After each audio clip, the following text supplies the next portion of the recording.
Mimi naitwa Prophet Joshua Pascal. Ni kutoka Dar es Salaam, Tanzania. Kitabu cha Mathayo, Yesu alisema ya kwamba manabii wa uongo mtawatambua kwa matunda yao. Sio matendo, anasema kwa matunda.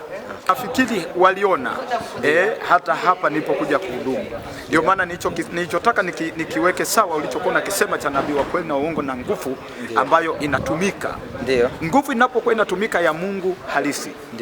Wanadamu wanajua. Hata ungekuwa ni wewe mtangazaji, utajua kabisa kwamba huyu ni mtumishi wa kweli. Na unapokutana na mtumishi wa uongo, utajua kabisa huyu ni mtumishi wa uongo. Kuna utofauti. Mtumishi wa uongo anakuwa na ujanja mwingi. Hata kama sio nabii ni mchungaji, hata kama ni mtume, hata kama ni mwalimu au mwinjilisti, utamuona kwamba anakuwa na ujanja mwingi. Maana wewe ni nabii wa ukweli. Mimi ni wa kweli. Wao waseme kwamba yule nabii toka Tanzania, nabii wa kweli. Imekuwa mimi hata ukileta wagonjwa 10 wanaweza wakaondoka wote wamepona, au asipone labda mmoja, lakini mara nyingi wanapona wote. Ndio maana kichwa cha somo cha semina yote hii toka tumeanza kinaitwa nguvu iliyoko katika damu.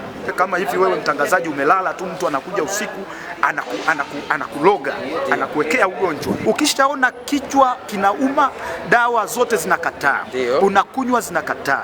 Hilo tatizo sio la hospitali. Biblia inasema hivi, yasiyowezekana kwa wanadamu kwa Mungu yanawezekana. Unaposema jini, nyinyi sijui mnaita nini? Diamond. Yes. Kuna jini mmoja anaitwa Sharifu. Kwa sisi kule Dar es Salaam tunamuita Sharifu. Huyu ni jini ambaye huwa anakaa kichwani. Tumbo kama linakuuma na umetumia dawa linatokana na mambo makubwa yafuatayo. Cha kwanza, kuna jini mmoja anaitwa Maimuna. Kuna wale watu wanakuwa na matatizo ya moyo. Kuna matatizo ya moyo kuvimba. Kuna jini mmoja ambaye huwa anaitwa Subiani.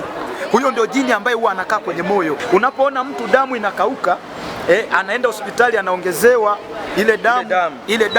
ile damu haiongezeki. Huyu mtu anakuwa na shida ya Subiani. Subiani ni jini anayekunywa damu.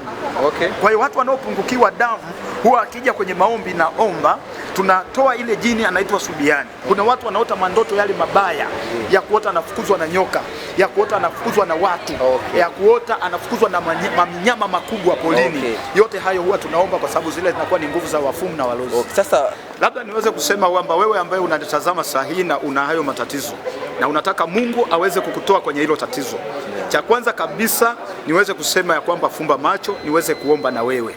Hito ni hatua ya kwanza kabisa. Mungu huwa anahitaji utulivu.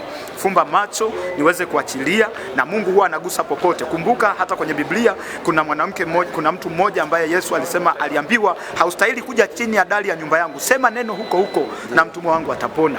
Na aliposema akapona. Na mimi nakwenda kutuma maombi ambayo ni neno la Mungu, nitakukuta hapo ulipo, nitakuombea na hilo tatizo litaondoka. Utaona tayari ugonjwa umeondoka. Kama umeshafumba macho, mimi nakwenda kuomba.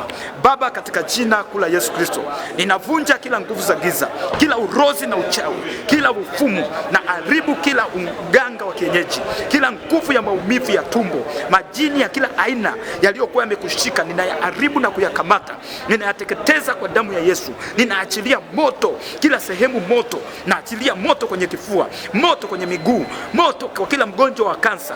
Wewe uliyeko hospitali, ninavunja huo ugonjwa na uharibu huo ugonjwa na uteketeza, na kuamuru uinuke kuanzia sasa, upone kuanzia sasa. Wewe uliye kilema, nafunga roho ya kilema kuanzia sasa, sio mlemavu tena, unayetembelea magongo. Wewe ambaye husikii vizuri, nafungua masikio yako. Ambaye huwezi kuona macho, nafungua macho yako. Ninakuweka huru kuanzia sasa.